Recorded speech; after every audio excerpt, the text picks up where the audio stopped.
Hi guys, welcome back to WePlayersSG, where we unbox, review and show you how these games are played. So today we have Hojo Pojo, which is by Rayne Aw.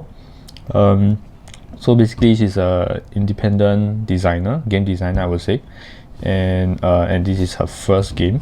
So I got this off from Kickstarter, and basically it's a hot pot team game in Singapore. Why Hojo Pojo? I suppose it's because hot pot, but it was replaced with a J and O. I mean JO, yeah. Basically in Singapore, hot pot is very common. It was not until Hai Di Lao came where it kind of bloomed. So basically we still do eat hot pot, but before that, but then it wasn't as common or as frequent compared to now.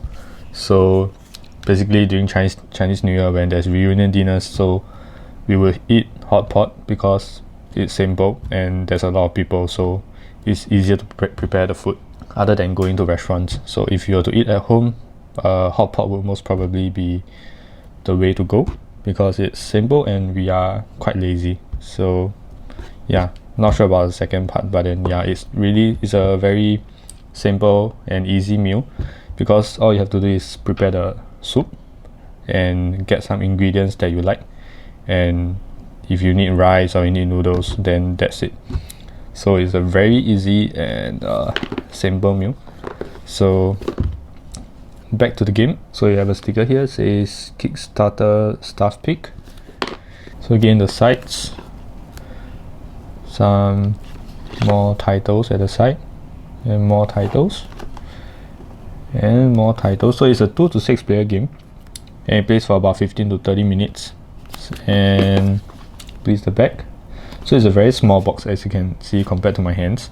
So that's what I like about boxes like this, because it's very compact, and as you know, we have tons and tons of games on the shelf, and this is easy to add to the shelf because it's pretty small, so it can kind of fit in anywhere. So these are the contents that we have here. So it's 90 action cards, 42 ingredient cards, 30 sauce cards, and 1 die. So again, it's designed and illustrated by Rayne Aw in Singapore. So yep, so let's get this open.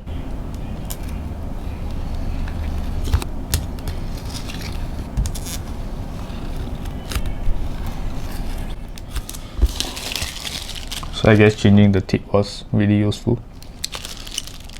I think I can unbox them a lot faster now. So once again, this is Hojo Pojo, and let's take a look at what's inside. Okay, it's a pretty tight box. Alright, and we'll get to the lid in a minute. So, but now this rulebook. It's a very colorful rulebook. The words are kind of small, and basically this is the setup as well as the component descriptions and how to play. So there's a frenzy phase, which we'll get towards the end, and there's a write-up of the different action cards and what it does, as well as the list of ingredients. So while looking through the rulebook online, I saw that you actually have more than one game in this box. So we have this light mode, which is level 0. So basically you can actually play in 3 different levels in this game.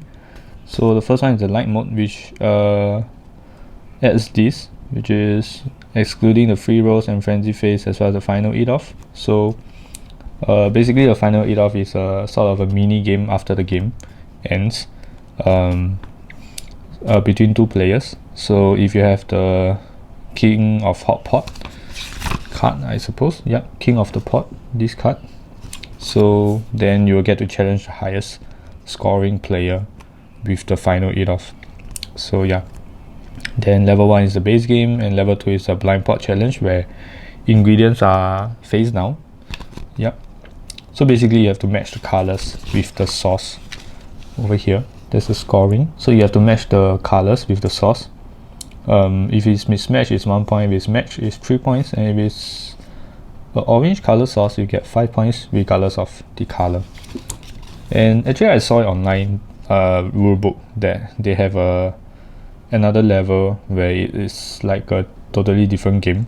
These two is the same, but the level 0 it was supposed to be something like a memory game, which is quite cool because there's 2 of each ingredient, so you can actually play it as a memory game.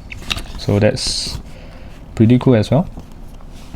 So that's the instruction booklet. So you can take a look at the dice. So the dice is actually quite chunky. It's not as big as King of Tokyo, but it's not as small as let's say Dice Throne. Yeah, but it's definitely bigger than Steampunk Rally's dice because they are pretty small. This is a decent size. I would say it's kind of like a standard dice size or slightly bigger, but it's a little bit too pointy than I would like. So it's basically a 3-color 6-sided dice. So green on opposite ends, blue on opposite ends, and red. Yeah, so this is for like guessing the color of the sauces and ingredients, I think. I mean ingredients, yeah, you don't guess the sauces. So yep, and also they decide which ingredients you can swap with using certain action cards. So yep, this is kind of like a different material than normal. Usually it's kind of like this acrylic or something material. It's not acrylic, but it's not plastic as well. It's one kind of plastic, but then I'm not sure what's the name for it. But this is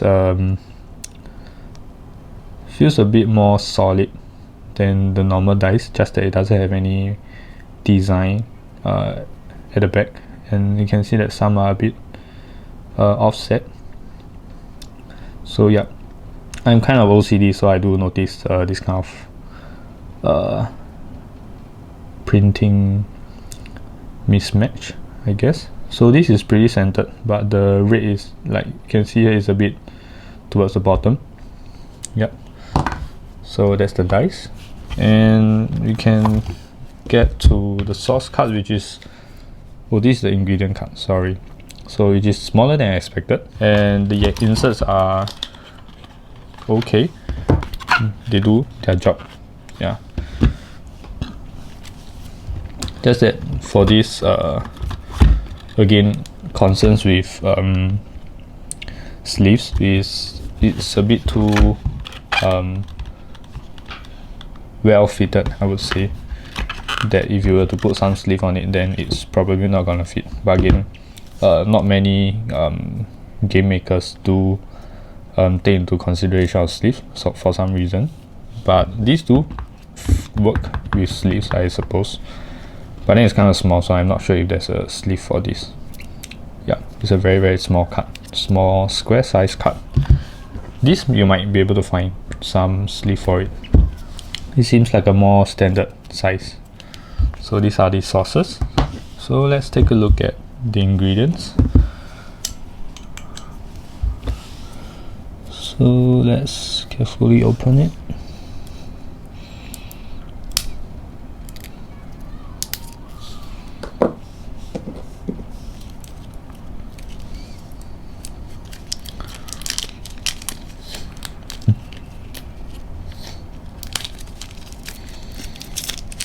Alright, so these are really, really small cards.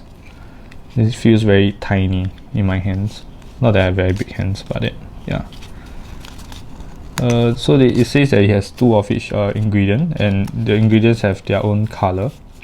I suppose greens are vegetables and blue are seafood, and then the red are meats. Yeah. So it's a very nicely and very nice thematic game. I would say as we get to review the action cards. So yeah, these are like bacons. This is looks like some lamb chop, and yeah, more kebabs, sausages, fish. This looks like lobster. Or are they prawn? Oh yeah, that's lobster. This is prawn. And crab. We don't usually cook crab, but I guess maybe we should start trying. Yep. This like oyster, clam. Not too sure what is this. Quite curious to find out. There is scallop, and those are mussels or mussels. I'm not sure how to pronounce it. These are octopus. Yep. And we have tofu and lettuce, cabbage, broccoli, carrot, tomato, mushrooms, and chili. I realized I only have one mushroom. Or they stuck together? Oh, they're stuck together.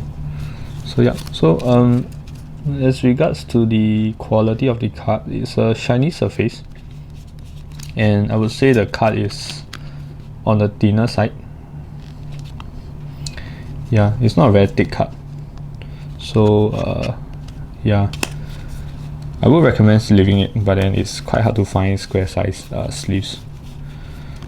Yeah, so these are the ingredient cards, which I'll lay them off to the side for now. So these are the sauces.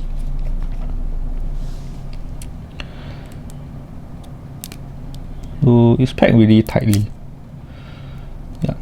Again, I got this from Kickstarter, as I said, and it's free shipping. Yes. So I'm really happy about that, because usually games that come into Singapore usually require at least $10 or at least $10 or $20 US for shipping itself. So that's pretty expensive. There's even one game that went up to like about $80 US. That's like another full game. So again, so there's a nice breath of fresh air to see free shipping. Yeah. So we have these red color sauces. That's for the meat. And yeah, it's kind of small. I thought like it would be the same size. Yeah. So these are counted as a match. So we have sauces, red sauces, green sauces. It would be nice if like they can, you know, put some different colored sauce. So these like maybe dark soy sauce or vinegar or light soy sauce. But I suppose they all look the same, as in they're like the same color. Yeah, but then yeah, still we got this green color, the blue color, and lastly we have the orange, which is like a wow that matches any color and gives bonus points. So these are sauces. So the sauces basically decides how long the game is. So if you have more sauces, then the game will last longer, because when the sauce run out, then that's when the sort of the frenzy phase starts. Yeah. Or was it the ingredient? Oh, that's frenzy phase is for the ingredients. So the game ends when there's no more sauces. So yeah. So these are the sauces, and we come to the meat of the game, which is the action cards.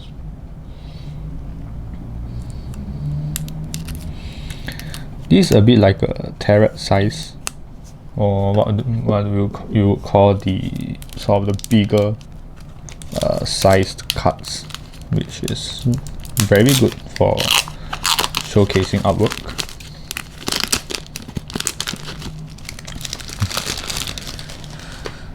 So again, as you can see, this is my hand, so it's a really huge card. So we do have player aids. So there's 2 double-sided. I always like to see like player aids in games, because yeah, it's kind of important to like just note down the basic stuff, so you don't have to always go for the rulebook. So this is good.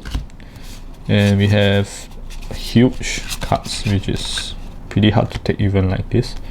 Again, I have small hands, so it's good into several different category of cards, or rather type of cards. So these are the bowl. This is essential, which makes up most of which has the most number of bowl cards. So let's put them here. So these are all the same. So what this does is it allows you to roll for the dice to actually get the ingredients, get the cooked ingredients into your bowl. So one bowl can hold one ingredient, but you have what they call the bowl boosters, so then you can get another ingredient into your bowl. So that means one bowl, 2 ingredients. Yeah, I think there's like a limit to the number of bowls that you can have. Oh no, there's no limit, but then like, yeah, basically the bowl boosters does increase your chances. Increase your number of ingredients that you can have, because there's just that many bowls. So I'm trying to find the sauce boosters. It's a rainbow. Yep. So there's quite a few of it. So yep, these are the rainbow bowls. Yeah. So it's a plus, meaning it's a booster for this card, which is this. So when you play, basically you lay it down like this, and then you can hold 2 ingredients. Yeah, so each ingredient will come with its own sauce. So yeah, that's roughly how it works. So the point of the game is to get as many ingredients as you can. Then whether you match or not, that's like a bonus point, because you never really know what sauce you're gonna get, because it's all face down until the end of the game where you review it. So these are the ladle, so which is quite thematic. If I can read to you, so is a short description will be to, not sure you can see it. It says to guess the color as you flip open ingredients, stop when the color coincides. So meaning if I were to play this card, it's a question mark, so it's kind of like you are cooking an unknown number of ingredients. So every time I flip open, I will say a number, say a color. And if the color matches, like if I say blue and this is a meat, and I say red, so then I will stop here. So these are the 2 ingredients that I've cooked. So it's kind of like, you know, when we use ladle to scoop stuff, so we kind of keep scooping until we get the ingredients that we want. So it's quite thematic in that sense, which is a cute concept, I would say. So yeah, that's how the ladle works. We have the tongs. So tongs are more specific, because you can kind of choose what to get. So this is just flip open 1 ingredient. So yeah, so basically you just flip open 1 ingredient to the cooked area. So yeah, that's the tongs. So action cards are replaceable.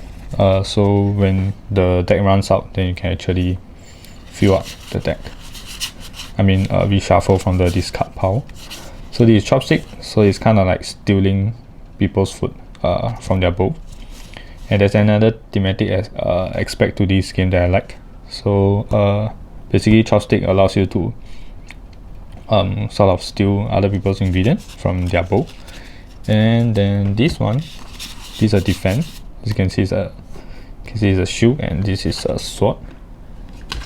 So this basically allows you to kind of use your chopstick to deflect their actions, you know. So that's like very commonly seen in movies or shows, that they do fighting with their chopstick.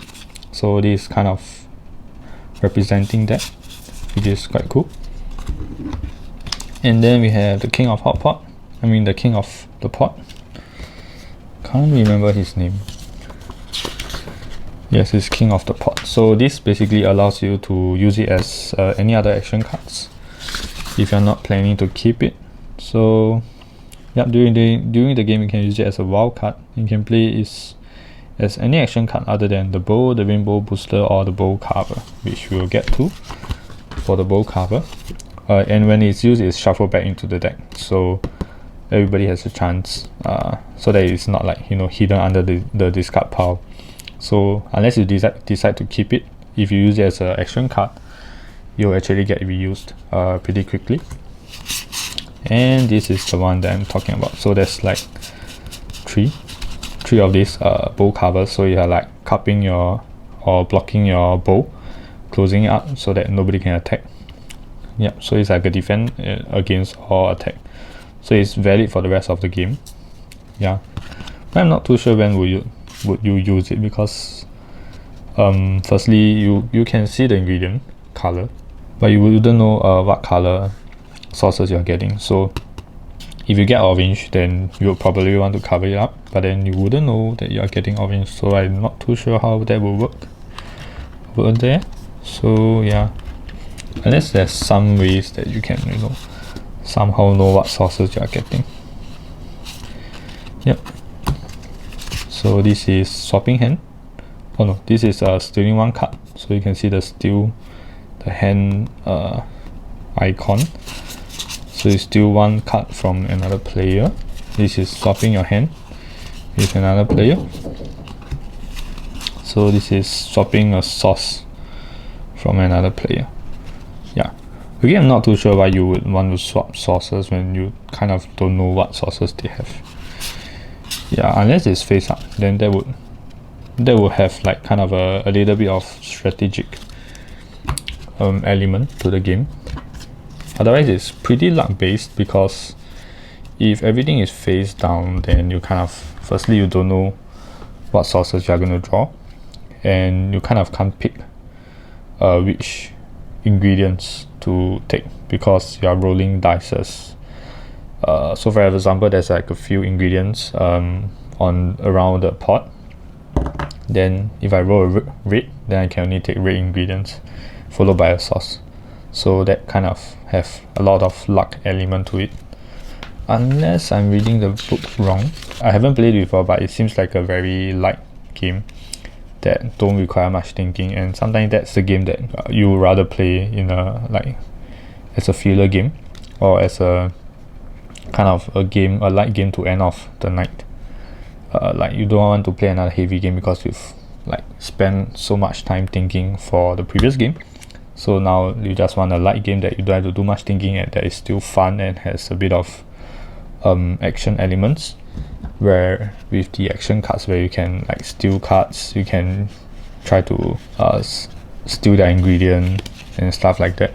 Offhand, pretty interesting concept, as well as a very, like I said, a very light game that you can play anytime, since it's quite fast. It's about 15 to 30 minutes. So yeah, again, what I want to say about the lid is this is actually the main box, which will forever have this sticker because I'm not going to take out the plastic. So you'll forever see this sticker here. So this is ingredient cards. Basically you shuffle them, then you kind of put them into the center of the pot, which represents that it's cooking, which is again very thematic. So basically once you shuffle them, put them here, then you roll a dice.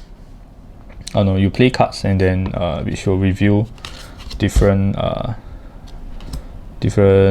apparently of veggies, different ingredients around the pot. I suppose you can pick any ingredients that has been opened. Then you roll a dice to see whether you get. So if I roll a green, in this case, I get to take one card. So I don't think it actually matters which ingredient you want, but then I will take my favorite vegetable, which is the broccoli, and then I will pick another sauce to go with it, which is an orange. So in this case I will get a 5 point. So yeah, so we do this until we run out of sauces, and when the ingredients are all out, meaning we deplete this supply of ingredients, then we enter the frenzy phase, which I guess two of the cards kind of acts differently, which is the tongs and the ladle. Yeah, they do act a bit differently during that phase. So yeah, otherwise I think that's it for the components. So again, the cards are pretty thin, so I do recommend leaving them, but this I'm not too sure what size is this. Let's see if I can find any fit for it. So I've actually run out of these size sleeves. So it's basically a WOTR card sleeve. So this is 70 by 120 mm and 60 microns. So usually they are, this label is the size of the card, sorry, the size of the sleeve. So if you were to put it over, you can see that it actually kind of fits. So This fits kind of nicely if it's this size. But I believe it will be a bit smaller than you like for this. So, but then I guess this works. So this sleeves that I have here is 70 by 110 mm. So this is just basically 10 mm shorter compared to this. So this is the one that's shorter, and it will kind of poke out a bit, but you can kind of see the width. Yeah, so the width fits nicely actually, so I was wrong. And I believe 10 mm more would be just nice.